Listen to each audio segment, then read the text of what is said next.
Hi fellas, welcome to our section study. My name is Kasani. So today we're going to learn about leadership, and you want to see what does the Bible say about leadership. I told you always that God's word is meant to do two things in people's life. One, to comfort the afflicted, and the second one, to afflict the comfortable. The Gospel according to John chapter 13, verse 12 to verse 15. It says, "So when he had washed their feet, he taken his garments and sat down again. And he said to them, 'Do you know what I have done to you? You call me teacher and Lord, and you say, well, for so I am. If then your teacher, your Lord, have washed your feet, you also ought to wash one another's feet. For I have shown you an example that you should do as I have done to you.'" So our topic today is entitled Servant Leadership. That was our memory text in the book of John chapter 13, verse 12 to verse 15. Brethren, what the world needs is more principled leaders than less blind followers. Too many people are willing to just go along with their crowded instead of taking a stand and following their own conviction. A good leader leads by example, as the Bible says.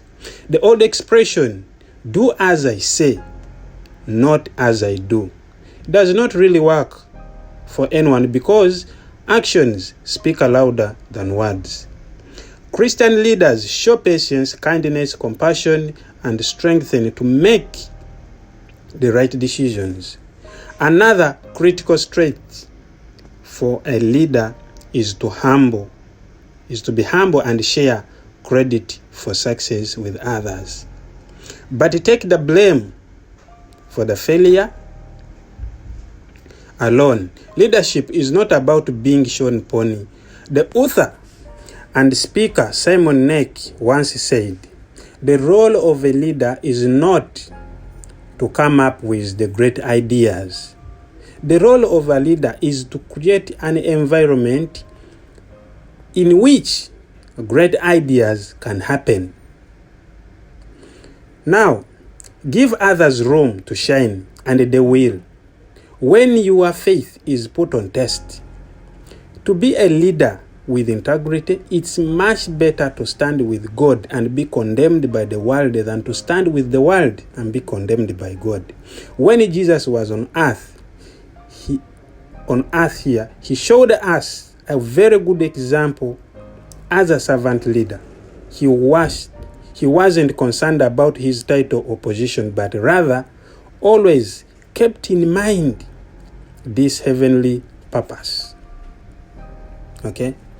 He was always thinking of others, never about himself. Now, friends, God is calling for everyone to follow in the steps of Jesus and to lead by sacrificially serving others with his love. Instead, in other words, to be a servant leader. Now, the book of 1 Peter chapter 5 verse 3 says, Nor as being lords over those entrusted you, but be examples to the flock. The book of James chapter 3 verse 1 says, Brethren, let not men of you become teachers, knowing that we shall receive a stricter judgment. Meaning the leader will receive the judgment which is different from these one who are not leaders. So as the Bible says always, Jesus showed us example, and we have to follow the footsteps as Jesus said, that do as I told you or as I have shown you. Do as I do. So that was our study, and I thank you all, wherever you are, watching and listening. Don't forget to share. My name is Kasani. This is Bible Facts Exist in South Africa. Don't forget to share with a friend, and always subscribe and don't miss any of our publication whenever we post. I love you.